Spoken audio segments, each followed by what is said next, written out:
like a Hellcat.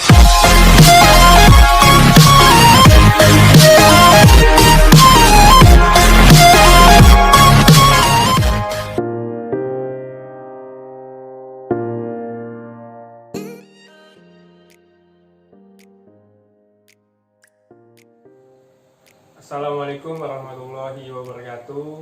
Selamat pagi anak-anak sekalian. Selamat pagi Pak. Baiklah, sebelum kita mulai pelajaran pada hari ini, ada baiknya kita berdoa. Silakan untuk kedua kelas untuk memimpin doa. Baiklah, berdoa dimulai.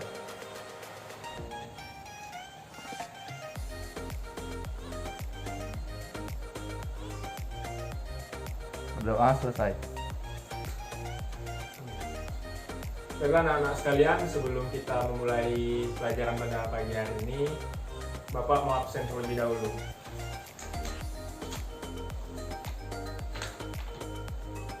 Ada yang tidak hadir hari ini? Hadir semua Pak.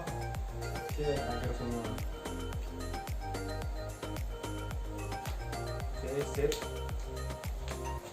Jadi anak-anak sekalian, pagi hari ini kita akan membahas topik tentang hukum Newton. Nah, hukum Newton ini secara garis besarnya itu membahas tentang gaya, massa, dan juga percepatan.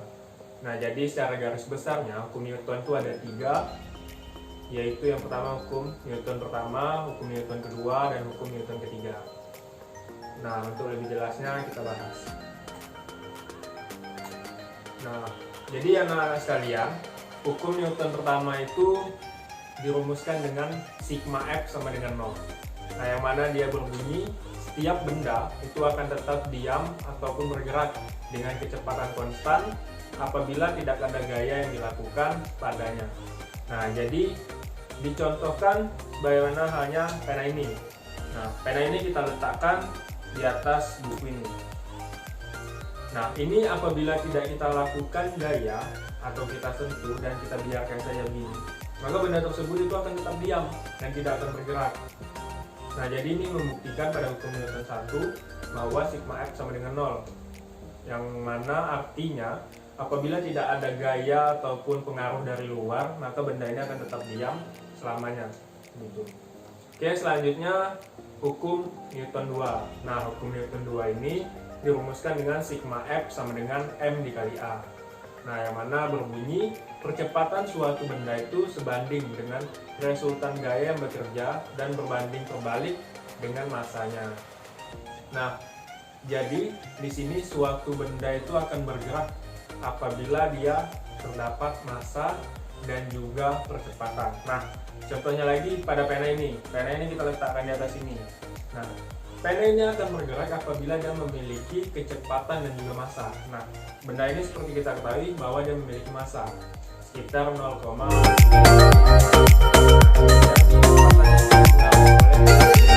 yang kita lakukan. Contoh, kita melakukan suatu dorongan seperti ini. Nah, maka benda tersebut akan bergerak.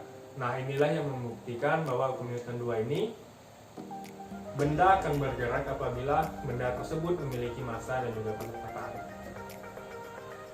Nah, anak-anak sekalian, selanjutnya kita membahas tentang hukum Newton 3.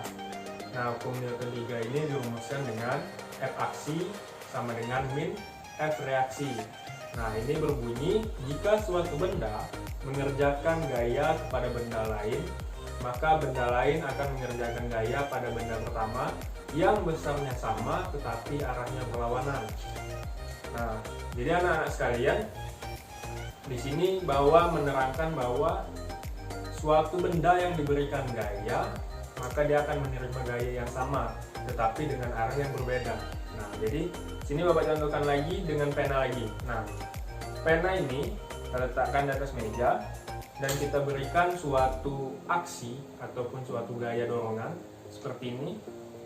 Nah, maka benda tersebut itu akan bergerak berlawanan arah dengan gaya yang kita berikan. Tetapi gaya yang diberikan itu jumlahnya sama. Nah, jadi misalnya kita mendorong dengan gaya 10 Newton, maka benda tersebut akan mengalami reaksi sebesar 10 Newton juga. Namun arahnya berbeda, maka di sini ditambahkan dengan minus. Itu melambangkan bahwa arah benda tersebut berbeda. Nah, jadi di sini membuktikan hukum Newton 3 bahwa F aksi itu sama dengan min F reaksi. Nah, jadi anak-anak sekalian, itulah tadi pembelajaran tentang teori hukum Newton yang mengenai gaya, massa, dan juga percepatan. Nah, mungkin Bapak rasa untuk pertemuan hari ini Bapak rasa cukup. Semoga dapat dimengerti. Bapak akhir dengan wassalamualaikum warahmatullahi wabarakatuh.